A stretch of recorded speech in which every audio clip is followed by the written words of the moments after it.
অসমকাষ্ট YouTube চেনেলৰ অন্য এটা নতুন ভিডিঅ'ত আপোনালোক সকলোকে স্বাগতম জনাইছোঁ আৰু আজি হ'ল 3 ফেব্ৰুৱাৰী। আজিৰ দিনটোৰ কেইবাটাও গুৰুত্বপূৰ্ণ খবৰ আপোনালোকৰ লগত শ্বেয়াৰ কৰিবলৈ ওলাইছোঁ আৰু এনেকুৱা ধৰণৰ খবৰসমূহ নিতৌ চাবলৈ এই চেনেলটো ছাবস্ক্ৰাইব কৰি ভিডিঅ'টোত এটা লাইক কৰি দিবলৈ নাপাহৰিব।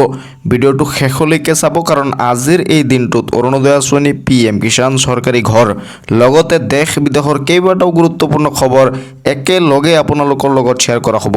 গতিকে ভিডিঅ'টো প্ৰথমৰ পৰা শেষলৈকে অলপো স্কিপ নকৰাকৈ সম্পূৰ্ণৰূপে চাব আৰু এটা সৰু ৰিকুৱেষ্ট কৰিম, সৰু এটা অনুৰোধ কৰিম, শেষত ভিডিঅ'টো শ্বেয়াৰ কৰি দিব যাতে একেলগে সকলোৱে এই খবৰখিনি চাব পাৰে। দিব বিচাৰিছোঁ আজিৰ দিনটোৰ প্ৰথমটো খবৰ। ৰাজ্যৰ চৰ চাপৰি হৈ পৰিছে গেৰুৱা, দলে বলে সংখ্যালঘুৰ যোগদান বিজেপিত। হঠাৎ ৰাজ্যৰ চৰ চাপৰি হৈ পৰিছে গেৰুৱা, হাজাৰৰো অধিক মুছলমানৰ পুনৰ যোগদান বিজেপিত। নিৰ্বাচনৰ প্ৰাকক্ষণত হুৰাহুৰেকৈ খহিছে কংগ্ৰেছৰ ভেটি। ডিং সমষ্টিৰ পাণবজাৰ হাফিজিয়া ও কাৰিয়ানা মাদ্ৰাছাত যোগদান সভা। AIUDFৰ দখলত থকা ডিং সমষ্টি উদ্ধাৰ কৰি সংখ্যালঘু জনতাই উপহাৰ দিব হিমন্ত বিশ্ব শৰ্মা চৰকাৰক। 1000ৰো অধিক মুছলমানৰ পুনৰ যোগদান বিজেপিত। নিৰ্বাচনৰ প্ৰাকক্ষণত হুৰাহুৰিকৈ খহিছে কংগ্ৰেছৰ ভেটি। AIUDFৰ দখলত থকা ডিং সমষ্টি উদ্ধাৰ কৰি সংখ্যালঘু জনতাই উপহাৰ দিব হিমন্ত বিশ্ব শৰ্মা চৰকাৰক। নিৰ্বাচনৰ আগেয়ে চৰ চাপৰিত ইতিমধ্যে কংগ্ৰেছৰ পৰা মানুহ বিজেপিত যোগদান হোৱা দেখা গৈছে আৰু AIUDFৰ দখলত থকা ডিং সমষ্টি উদ্ধাৰ কৰি জনতাই বিজেপিক দিব বুলি ইতিমধ্যে সিদ্ধান্ত গ্ৰহণ কৰিছে।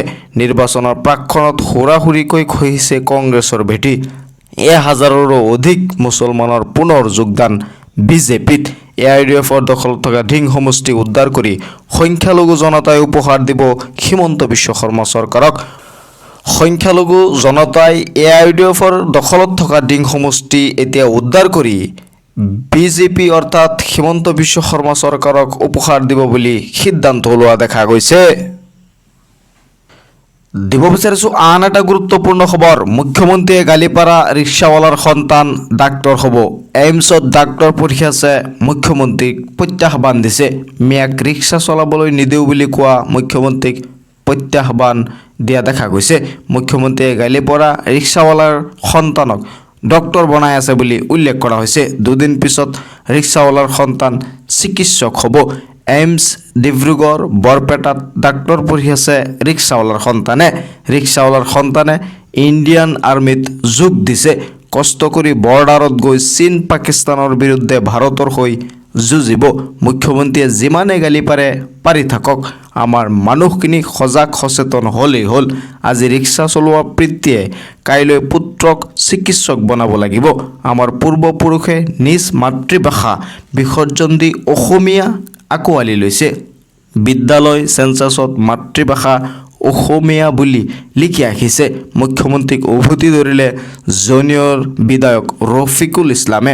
মুখ্যমন্ত্ৰীক উভতি ধৰা দেখা গৈছে জুনিয়ৰ বিধায়ক ৰফিকুল ইছলামে আৰু জুনিয়ৰ বিধায়কজনে ৰফিকুল ইছলামে একথা উল্লেখ কৰে যে মুখ্যমন্ত্ৰীয়ে যিমান মুছলমানক গালি পাৰে পালি থাকক, মুছলমানৰ সন্তান এইমছত ডক্তৰ পঢ়ি আছে, ইঞ্জিনিয়াৰ পঢ়ি আছে আৰু ইণ্ডিয়ান আৰ্মিত বহুত মুছলমানৰ সন্তান যোগ দিছে, বৰ্ডাৰত গৈ দেশখনক ৰক্ষা দিছে আৰু মুছলমানৰ সন্তানক ডক্তৰ ইঞ্জিনিয়াৰ বনাব লাগিব বুলি জুনিয়ৰ বিধায়ক ৰফিকুল ইছলামে উল্লেখ কৰিছে। মুখ্যমন্ত্ৰীয়ে গালিপাৰা ৰিক্সাৱালাৰ সন্তানক ডক্তৰ বনাই আছে। দুদিন পিছত ৰিক্সাৱালাৰ সন্তান চিকিৎসক হ'ব বুলি তেওঁ উল্লেখ কৰিছে।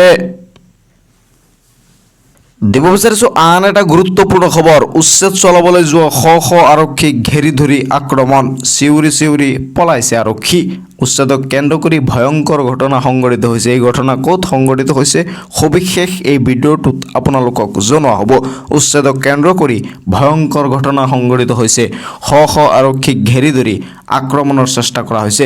চিঞৰি চিঞৰি পলাইছে আৰক্ষীয়ে। উচ্ছেদত বাধা দিবলৈ একেলগে ওলাইছে 50,000 লোক। উচ্ছেদক বাধা দিবলৈ একেলগে 50,000 লোক ওলোৱা দেখা গৈছে। প্ৰতিবাদকাৰীৰ আক্ৰমণত 100ৰো অধিক আৰক্ষী হাস্পাতালত ভৰ্তি হৈছে। উচ্ছেদ আৰু চিল কৰা চৰকাৰে লোৱা সিদ্ধান্তৰ প্ৰতিবাদ দেখা গৈছে। নিশালৈ হৈ পৰে হিংসাত্মক পৰিস্থিতিৰ। উচ্ছেদক কেন্দ্ৰ কৰি ইটালীত গৃহযুদ্ধ সদৃশ পৰিস্থিতিৰ সৃষ্টি হৈছে। উচ্ছেদক কেন্দ্ৰ কৰি ইটালীত এই ঘটনা সংঘটিত হোৱা দেখা গৈছে। দেশখনৰ উত্তৰাঞ্চল চহৰ তুৰিনত ভয়ংকৰ হিংসাত্মক পৰিস্থিতিৰ সৃষ্টি হোৱা দেখা গৈছে। নিৰাপত্তাৰক্ষীয়ে প্ৰচণ্ড সংঘাত, নাগৰিকৰ 50,000ৰো অধিক লোকৰ প্ৰতিবাদ হোৱা দেখা গৈছে। উচ্ছেদক কেন্দ্ৰ কৰি ইটালীত গৃহযুদ্ধ সদৃশ পৰিস্থিতিৰ সৃষ্টি হৈছে। আন এটা গুৰুত্বপূৰ্ণ খবৰ, অৰুণোদয় আঁচনিৰ বাহিৰে ৰাজ্যত সকলো আঁচনি বন্ধ কৰা হ'ব বুলি ইতিমধ্যে উল্লেখ কৰা হৈছে। অৰুণোদয়ৰ বাহিৰে ৰাজ্যত নাথাকিব আৰু আন আঁচনি। এই কথা কোনে উল্লেখ কৰিছে সবিশেষ আপোনালোকে জানিব পাৰিব। লাখ লাখ হিতাধিকাৰীলৈ আহি গ'ল এটা বেয়া খবৰ। ডাঙৰ ঘোষণা বিধায়ক অখিল গগৈৰ। অখিল গগৈ ডাঙৰীয়াই উল্লেখ কৰিছে যে তেওঁলোকৰ চৰকাৰ যদি আহে তেনেহ'লে অসমত থকা সকলো আঁচনি বন্ধ কৰি কেৱল মাত্ৰ অৰুণোদয় আঁচনিহে মহিলাসকলক দিয়া হ'ব। তেওঁ আৰু উল্লেখ কৰে যে মহিলাসকলক অৰুণোদয় আঁচনিৰ নামত প্ৰতিমাহে 3,000কৈ টকা দিয়া হ'ব আৰু প্ৰতিগৰাকী মহিলাক দিয়া হ'ব। এতিয়া অৰুণোদয় আঁচনি এনেকুৱা আছে, বহুত মহিলাই অৰুণোদয় আঁচনি পোৱা নাই আৰু বহুত মহিলাই অৰুণোদয় আঁচনি পাই আছে। কিন্তু বিধায়ক অখিল গগৈ ডাঙৰীয়াই উল্লেখ কৰিছে তেওঁলোকৰ চৰকাৰ যদি 2026 চনত আহে তেনেহ'লে সকলোখিনি মহিলাক, অসমত যিমান মহিলা আছে প্ৰতিগৰাকী মহিলাকেই প্ৰতিমাহে 3,000কৈ টকা অৰুণোদয় আঁচনিৰ নামত দিয়া হ'ব আৰু প্ৰতিমাহে সকলো মহিলাক এই আঁচনি দিয়া হ'ব বুলি তেওঁ উল্লেখ কৰিছে। চাকৰি নকৰা প্ৰতিগৰাকী মহিলাকে দিয়া হ'ব অৰুণোদয়ৰ আঁচনি। অৰ্থাৎ যিসকলে চাকৰি নকৰে, চাকৰি নকৰা মহিলাক, চাকৰি কৰা মহিলাক বাদ দি চাকৰি নকৰা মহিলাক, প্ৰতিগৰাকী মহিলাকে এই অৰুণোদয় আঁচনি দিব বুলি উল্লেখ কৰা হৈছে। আৰু প্ৰতিগৰাকী অৰুণোদয় হিতাধিকাৰীয়ে পাব 3,000কৈ টকা। এতিয়া 1250 টকাকৈ আপুনি মাহিলী পাই আছে, কিন্তু তেতিয়া আপোনালোকে 3,000কৈ টকা পাব বুলি উল্লেখ কৰা হৈছে। বৃদ্ধ পেঞ্চনো 3,000 টকাকৈ বৃদ্ধি কৰা হ'ব। এতিয়া যে বৃদ্ধ পেঞ্চন আছে সেই বৃদ্ধ পেঞ্চনো 3,000 টকাকৈ দিয়া হ'ব। আন সকলো হিতাধিকাৰী আঁচনি বন্ধ কৰি অপব্যয় ৰোধ কৰা হ'ব। ৰাইজৰ দলে চৰকাৰ গঠন কৰিলে এই ব্যৱস্থা গ্ৰহণ কৰা হ'ব বুলি অখিল গগৈ ডাঙৰীয়াই উল্লেখ কৰিছে। অসমত নাথাকিব বেলেগ কোনো ধৰণৰ আঁচনি, কেৱল মাত্ৰ অৰুণোদয় আঁচনি থাকিব আৰু এই অৰুণোদয় আঁচনি প্ৰতিগৰাকী মহিলাক দিয়া হ'ব আৰু প্ৰতিমাহে 3,000 টকা দিয়া হ'ব। লগতে বৃদ্ধ পেঞ্চনো প্ৰতিমাহে 3,000কৈ বৃদ্ধি কৰিব বুলি ৰাজ্যৰ বিধায়ক অখিল গগৈ ডাঙৰীয়াই উল্লেখ কৰিছে। আৰু অখিল গগৈ ডাঙৰীয়াই আৰু উল্লেখ কৰিছে যে 2026 চনত তেওঁলোকৰ চৰকাৰ আহিব লাগিব। যদি তেওঁলোকৰ চৰকাৰ আহে তেনেহ'লে অৰুণোদয় আঁচনি আৰু বৃদ্ধ পেঞ্চন 3,000কৈ প্ৰতিমাহে দিয়া হ'ব আৰু প্ৰতিগৰাকী মহিলাক অৰুণোদয় আঁচনি দিয়া হ'ব বুলি অখিল গগৈ ডাঙৰীয়াই উল্লেখ কৰিছে। মনত ৰাখক 6 ফেব্ৰুৱাৰী, আজি হ'ল 3 ফেব্ৰুৱাৰী, হাতত মাত্ৰ 3টা দিন সময় আছে আৰু 3টা দিনৰ পাছতেই ৰাজ্যৰ 75,000 যুৱকে লাভ কৰিব 1 লাখকৈ টকা। অৰ্থাৎ CMAAA আঁচনিৰ অধীনত ৰাজ্য চৰকাৰে 6 ফেব্ৰুৱাৰীৰ পৰা 15 ফেব্ৰুৱাৰীৰ ভিতৰত 1 লাখকৈ টকা 75,000 যুৱকক দিয়া হ'ব বুলি ৰাজ্যৰ মুখ্যমন্ত্ৰী ডক্টৰ হিমন্ত বিশ্ব শৰ্মাই উল্লেখ কৰিছিল। আপোনাৰ নাম CMAAA আঁচনিৰ তালিকাত আছেনে নাই কমেণ্টছ কৰি জনাবলৈ নাপাহৰিব, কাৰণ মাজত মাত্ৰ 3টা দিন আছে আৰু 3টা দিনৰ পাছতেই ৰাজ্য চৰকাৰে বিতৰণ কৰিব এই CMAAA আঁচনিৰ ধন। প্ৰথম কিস্তিত 75,000 যুৱকে 1 লাখকৈ টকা লাভ কৰিব বুলি ৰাজ্যৰ মুখ্যমন্ত্ৰী ডক্টৰ হিমন্ত বিশ্ব শৰ্মাই উল্লেখ কৰিছে। আৰু 6 ফেব্ৰুৱাৰীৰ পৰা 15 ফেব্ৰুৱাৰীৰ ভিতৰত এই আঁচনিৰ ধন বিতৰণ কৰা হ'ব বুলি ৰাজ্যৰ মুখ্যমন্ত্ৰীগৰাকীয়ে উল্লেখ কৰিছিল। আঁচনিত CMAAA আঁচনিত আবেদন কৰা যুৱকে শীঘ্ৰেই লাভ কৰিব এই ধন। প্ৰথম কিস্তিত দিয়া হ'ব 1 লাখ টকা। 75,000 যুৱকে পাব ৰাজ্য চৰকাৰৰ 2 লাখ টকা। প্ৰথম কিস্তিত কিন্তু আপোনালোকে 1 লাখ টকা পাব, পৰৱৰ্তী কিস্তিত আৰু টকা পাব। 15 ফেব্ৰুৱাৰীলৈকে দিয়া হ'ব এই ধন। 6 ফেব্ৰুৱাৰীৰ পৰা 15 ফেব্ৰুৱাৰীৰ ভিতৰত এই ধন আপোনালোকে পাই যাব। মুখ্যমন্ত্ৰী ডক্টৰ হিমন্ত বিশ্ব শৰ্মাৰ বৃহৎ ঘোষণা। ৰাজ্যৰ হাজাৰ হাজাৰ নিবনুৱালৈ আহি গ'ল এটা ভাল খবৰ। CMAAA আঁচনিত আবেদন কৰা যুৱকে শীঘ্ৰেই লাভ কৰিব এই ধন। 15 ফেব্ৰুৱাৰীলৈকে দিয়া হ'ব এই ধন। ৰাজ্য চৰকাৰে উল্লেখ কৰিছে যে 6 ফেব্ৰুৱাৰীৰ পৰা 15 ফেব্ৰুৱাৰীৰ ভিতৰত ৰাজ্যৰ হাজাৰ হাজাৰ নিবনুৱালৈ আহিব এটা ভাল খবৰ। তাৰমানে 75,000 যুৱকে একেলগে 1 লাখ টকা চৰকাৰৰ তৰফৰ পৰা CMAAA আঁচনিৰ অধীনত লাভ কৰিব। ৰাজ্যত নতুনকৈ আৰু 30 লাখ পৰিয়ালে লাভ কৰিব PMAYৰ ঘৰ। নতুনকৈ আৰু 30 লাখ পৰিয়ালে চৰকাৰী PMAY ঘৰ লাভ কৰিব। আপোনালোকে PMAY যিটো অফিচিয়েল ৱেবছাইট আছে তাত গৈ আপোনালোকে লিষ্ট চাব পাৰে। যিকোনো মুহূৰ্ততে চৰকাৰে নতুন তালিকা প্ৰকাশ কৰিব। যিহেতু চৰকাৰে নতুন তালিকা প্ৰস্তুত কৰি আছিল, হ'ব পাৰে চৰকাৰে যিকোনো মুহূৰ্ততেই এই নতুন তালিকা চৰকাৰী যি অফিচিয়েল ৱেবছাইট আছে সেই অফিচিয়েল ৱেবছাইটত পাব্লিছ কৰি দিব পাৰে। নতুনকৈ আৰু 30 লাখ মানুহে কৰিছে জিঅ' টেকিং, প্ৰস্তুত কৰিব নতুন হিতাধিকাৰীৰ তালিকা। কোনো দৰিদ্ৰ পৰিয়াল বাদ নপৰে পকী ঘৰ লাভ কৰাৰ পৰা। মুখ্যমন্ত্ৰী ডক্টৰ হিমন্ত বিশ্ব শৰ্মাই কৰিলে এটা ডাঙৰ ঘোষণা।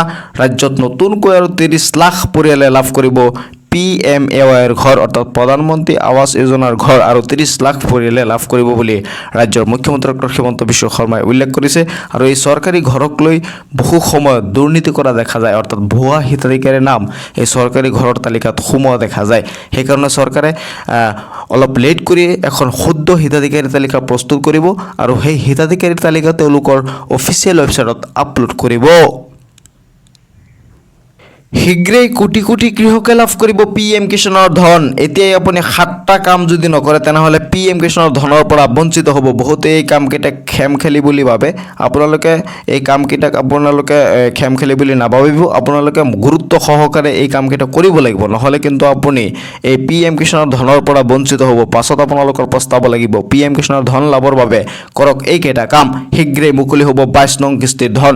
ফেব্ৰুৱাৰী মাহতে সোমাব পাৰে PM কিষাণৰ 22 নং কিস্তিৰ ধন। প্ৰতিগৰাকী কৃষকৰ একাউণ্টত সোমাব 2000 টকা। প্ৰথমে PM কিষাণৰ অফিচিয়েল ৱেবছাইটত আপোনালোকে যাব লাগিব। 2 নম্বৰ ৱেবছাইটত গৈ আপোনালোকে লগ ইন কৰিব লাগিব। তাৰ পাছত তাতে আপুনি eKYC অপশ্যন দেখিবলৈ পাব আৰু তাত ক্লিক কৰিব লাগিব। eKYC অপশ্যনত ক্লিক কৰাৰ পাছত আপোনাৰ আধাৰ নম্বৰ, কেপচা কোড দিয়ক আৰু চাৰ্চত ক্লিক কৰিব লাগিব। আপোনাৰ মোবাইল নম্বৰ সন্নিৱিষ্ট কৰক। তাৰপিছত গেট OTPত ক্লিক কৰক। আপোনাৰ পঞ্জীয়নভুক্ত মোবাইললৈ অহা OTPটো সন্নিৱিষ্ট কৰক।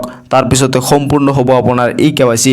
শীঘ্ৰেই মুকলি হ'ব PM কিষাণৰ 22 নং কিস্তিৰ ধন। এনেকৈ আপুনি প্ৰথমতে eKYCটো কৰি লওক, লেণ্ড ছেডিংটো কৰি লওক আৰু আধাৰ ছেডিংটো আপোনাৰ বেংকৰ একাউণ্টতে কৰি লওক। নহ'লে কিন্তু DBT নকৰা থাকিলে আপুনি PM কিষাণৰ 22 নং কিস্তিৰ ধনৰ পৰা আপুনি বঞ্চিত হ'ব আৰু চৰকাৰে শীঘ্ৰেই PM কিষাণৰ 22 নং কিস্তিৰ ধন মুকলি কৰিব বুলি উল্লেখ কৰা হৈছে। দিব বিচাৰিছোঁ আন এটা গুৰুত্বপূৰ্ণ খবৰ। অসমৰ বাহিৰত প্ৰতি মাহে মৃত্যু হয় 50 জন অসমীয়াৰ। ছেপ্টেম্বৰৰ পৰা আৰম্ভ হৈছে শ্ৰদ্ধাঞ্জলি আঁচনি। ছেপ্টেম্বৰৰ পৰা 162 গৰাকীক নশ্বৰ দেশ অসমলৈ অনা হৈছে। ছেপ্টেম্বৰত 22, অক্টোবৰত 30 আৰু নৱেম্বৰত 28, ডিচেম্বৰত 37, জানুৱাৰীত 41 আৰু ফেব্ৰুৱাৰীত 4 গৰাকী অসমীয়াৰ মৃত্যু হৈছে বহিৰাজ্যত। বাংগালুৰু কাণ্ডৰ পিছতে ভয়াৱহ তথ্য ৰাজ্যৰ মুখ্যমন্ত্ৰী ডক্টৰ হিমন্ত বিশ্ব শৰ্মাৰ। অসমৰ বাহিৰত কিয় মৃত্যু হয় অসমৰ যুৱকৰ? কৰ্মসংস্থানৰ পৰা বহু দূৰত ভাড়াঘৰলৈ অহা যোৱা কৰে। 4 যুৱক যদি অসমত কাম কৰিলে হয় তেন্তে এই ঘটনা হয়তো নঘটিলে হয়। ৰাজ্যৰ মুখ্যমন্ত্ৰী ডক্টৰ হিমন্ত বিশ্ব শৰ্মাই একথা উল্লেখ কৰিছে। বাহিৰত গৈ অন্য কোম্পানীত কাম কৰাতকৈ অসমতেই কৰক। সেয়েহে অসমত উদ্যোগৰ ব্যৱস্থা কৰিছে ৰাজ্য চৰকাৰে। বাংগালুৰু কাণ্ডৰ পিছতেই মুখ্যমন্ত্ৰীৰ ডাঙৰ মন্তব্য আৰু প্ৰতি মাহে প্ৰায় 50 জন অসমীয়াৰ মৃত্যু হয় বহিৰাজ্যত, এই কথা উল্লেখ কৰিছে ৰাজ্যৰ মুখ্যমন্ত্ৰী ডক্টৰ হিমন্ত বিশ্ব শৰ্মাই। আৰু বাংগালুৰু কাণ্ডৰ পিছতেই মুখ্যমন্ত্ৰীৰ এই ডাঙৰ মন্তব্য কৰা দেখা গৈছে। আজিৰ এই দিনটোৰ খবৰখিনি শ্বেয়াৰ কৰি দিব যাতে সকলোৱে এই খবৰখিনি একেলগে চাব পাৰে। মোৰ এই চেনেলটো ছাবস্ক্ৰাইব কৰি ৰাখিব। যেতিয়া মই পৰৱৰ্তী ভিডিঅ' আপলোড কৰোঁ আপোনালোকে অতি সহজতে সেই ভিডিঅ'টো চাব পাৰিব। চাই থাকিব আপোনালোকৰ আপোন চেনেল অসম কাষ্ট।